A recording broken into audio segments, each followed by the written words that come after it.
82nd season of the UAAP kicks off September 4th with the opening of the men's and women's basketball tournaments.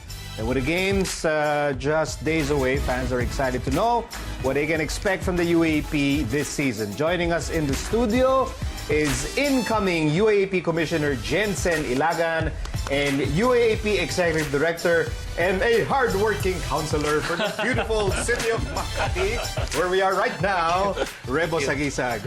Gentlemen, welcome to the score. Well, thanks for having us. Thank you for having us. Okay, so una-una, because I'm with the two top officials of the league, pahingi naman ticket dyan. Kayo ba in control of the tickets? Yan ang mga pinakamahalagang tanong eh. That's one problem I haven't solved in my 5 years in the UAAP. Certainly least of your concerns. Yeah. Okay, Yeah. UAAP fans, so nabalitaan na nila, there's a new sheriff in town, yes. a new commissioner in town. So maybe let's give fans more background info on, let's say, your personal background, as a basketball person, Jensen. So, why are you so connected to the game? Actually, before I was called for the UAP post, I've been with the ASEAN Basketball League for the past 4 years. In my first year, I was immersed with the basketball operations. On my second to the fourth year, now actually going 10th season for the ASEAN Basketball League, I'm handling the officials, the officiating. So I think that's one aspect that I was tapped for the UAAP commissioner's post. Was this something that was part of the pipeline of your dreams? Like, someday I'm going to be, UAAP commissioner because you started getting involved in basketball, or was this like a total surprise? It's actually up until now, it hasn't synced in, Madalas marami nang tumatawag sa akin, but it hasn't really synced in. Siguro as any person in the Philippines who loves basketball, as much as possible we try to connect ourselves with basketball, with the basketball industry. Back then I started doing basketball leagues, doing events, and then before I got on board with ASEAN Basketball League. Okay, so I guess the theme here is new things and changes, right? Yes. So, Councilor Rebo. Yes. So ano itong mga big changes that UAP fans should anticipate? Well, first and foremost, maybe Jensen can also elaborate on this, but first and foremost, binago namin what the league commissioner should be.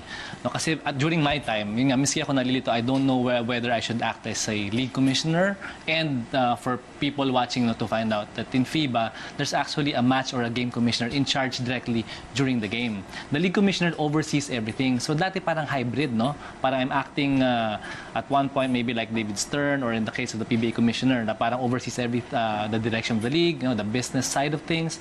But per game, the technical side, there's also a game commissioner who should supervise the work of the game officials. Right now, binago yan under Commissioner Jensen's term, where he will be the league commissioner and there will be a game commissioner in charge of every game. Of every game. Of every game. Of every game. So, let's say, so Jensen's purview, how is that going to be different from your purview when you were commissioner? Well, kasi nga, ngayon, clearly defined na. Mas malinaw na. Oo, and actually, I would still argue na even during my time, people shouldn't be looking to me. But right now, mas malinaw na. So, I think Jensen shouldn't even be there.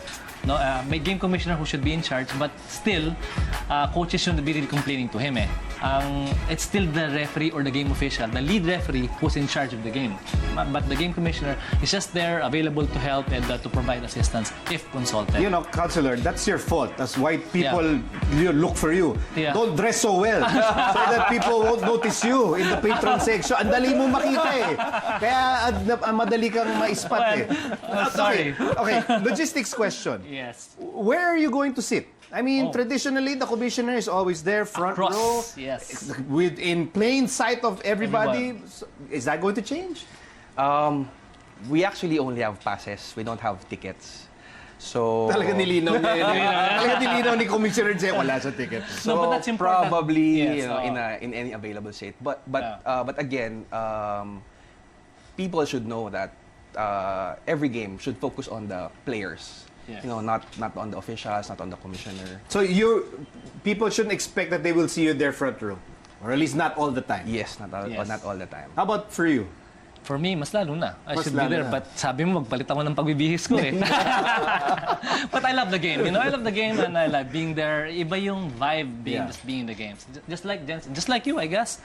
Nakakabata eh. It's a different experience in the UAAP experience. I love being there. I like what you said, nakakabata. There's a sense that there's youthful leadership here. I mean, Jensen, do you Yes. feel like, I mean, you're nowhere near 40. Yeah. Right. Yeah. And you're gonna deal with a lot of people, whether they're officially aligned with the team or not officially aligned with the team, who are much older. Are you ready for that in the UAP? Well, I have the full guidance of our former commissioner, now executive director. In every step of the way, I know that I can consult, with our executive director. We've dealt also with these types of issues, problems before with the ASEAN Basketball League. Probably they say it's the Philippine setting, but at the end of the day, it's still basketball. Yeah. And I think there's a thrust here, an alignment with FIBA. Correct. So what does that mean? No, not only that, no.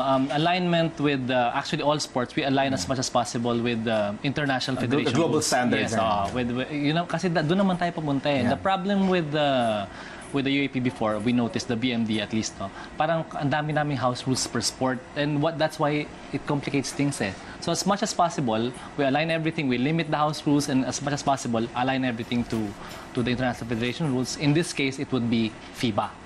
So, iyan ang thrust ng UAP. Okay, and one more question for Commissioner Jensen. What makes you most excited for your foray as UAP Commissioner? Actually, since day one of my appointment, we've had trainings and tryouts for the officials. We want to change that culture. Year after year, there's been issues with the officiating.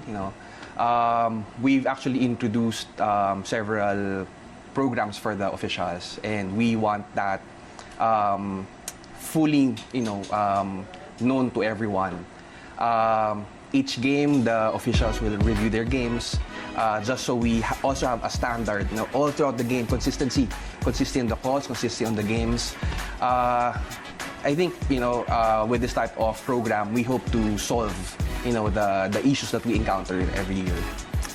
Congratulations once again, incoming Commissioner Jensen Ilagan, and of course, congratulations in order for Councilor Thank you, Miko. Rebo Saguisag. Gentlemen, Thank you. UAP about to start. Yes. Ito na, it's 9 that days time to of go. the year. Yes. We'll see each other at the games. Yes, see you at the And games. let's all have a great season. Yes. Thank you. Thank you. Welcome to the UAP. Thank you. Still ahead, we'll speak to Coach Alex Compton on Alaska's big move to tap Jeffrey Carriazo as their new head coach. Stay with us.